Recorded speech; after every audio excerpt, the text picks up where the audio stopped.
Hello there and welcome back to Colin the Head's World of Everything. What we're going to do today is we've come to look at the River Ouse Bridge. Now the River Ouse Bridge makes it possible for the M62 to traverse the River Ouse here at Yorkshire, and we all go over it on way to East Coast and we all fly over it at 70 miles an hour, and you don't actually think what you're actually going over. So what we're going to do today on Colin the Head's World of Everything, we're going to take a look at the River Ouse Bridge here at Howden. Bit of information about the River Ouse Bridge behind me. It's a girder plate bridge. It's known as a girder plate bridge, meaning it's made out of girders, right? So all these girders are all bolted together in situ, in sections all the way across the bridge. These girder plates are supported by what are called piers, right? This bridge is propped up with concrete piers.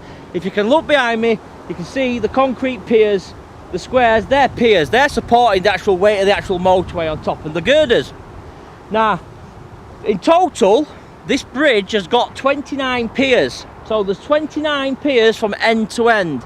The actual length of the actual bridge, from one end of the bridge to the other, it's just short of a mile long. All these piers aren't individually spaced. Now you'd think that all these 29 piers would be all uniform, would be all individually placed from one point to other, all the way wrong. But you're actually wrong.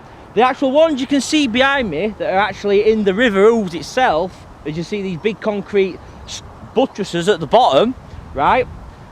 They're actually a wider span. Now these four spans in the middle of the actual River Ouse Bridge, they're the longest spans in the actual bridge, and they obviously cross the River Ouse. This is the River Ouse behind me. The actual height of the bridge itself is 100 feet. Now this is the highest point of the bridge, right? This is the pinnacle point, the bit that goes over the River Ouse and the estuary. So that's 100 foot, just short of 100 foot. You've got 100 foot drop straight down into River Ouse. So they started building the Ouse Bridge in 1973. It was actually completed in 1976. So it took 3 years to build this colossal structure behind me here at Howden. And thousands of motorists use it every day. And without this bridge, the only other way of getting across the actual Ouse estuary was boat ferry bridge, which is behind me, which we're going to feature later on in this actual physical episode.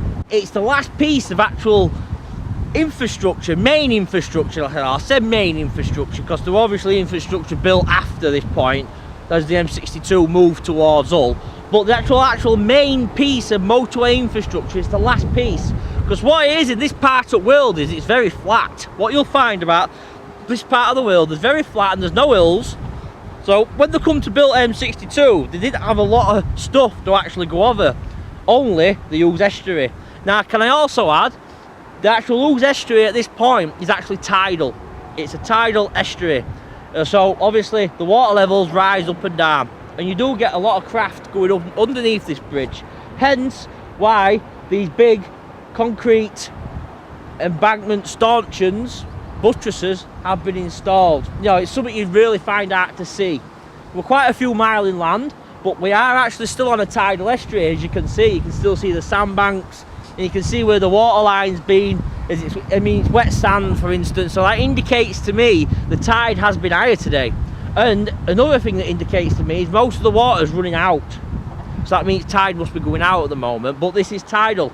The actual water level does rise and does fall underneath the River Ouse Bridge. So we're just stood underneath the actual Ouse Bridge itself, this girder plated bridge. Now we're just stood in one of the larger spans, obviously from that pier to the pier behind me. That's 292 feet. That's the span of 292 feet. And if you look beyond this box section, there's another box section, but can take note, the further box section, the span's nowhere near as big. It's actually smaller. So this is the first part of the 4-section span of the actual bridge itself. So these were spaced out more. They were spaced out more purely, solely for the purpose of spanning the River Ouse. At this point here above me, this is at the peak of the actual bridge as well. So it's 100 feet. You can hear motorway just rumbling above his heads. And then look at all supports and all structure and all struts that have been put in to support all these girder bridges. And it basically consists, the actual bridge itself, it's 1, 2, 3, 4, 5. It's 8 girders in width. So there's eight span girders that are laid across the actual piers. So you've got 8 girders that run all the way over the bridge. The motorway sits on top. It's supported by 29 piers. They explain the actual girder plated bit. The actual bit that we say it's a girder plated bridge. Every girder has to be plated together and obviously bolted together. And what they did, they used plates basically, big plates to fix each girder together. And every girder's got on every join has got 2 plates on the top and 2 plates on the bottom to fix the actual girders together. Look at it! Look how big it is! You know, its piers, its girders, its expansion joint, plates, bankings and spans. You know, but look how big it is and how much engineering went into building the Great Ouse Bridge. I'm Colin the Head and this is Colin the Head's world of everything. Colin the Head's world of everything.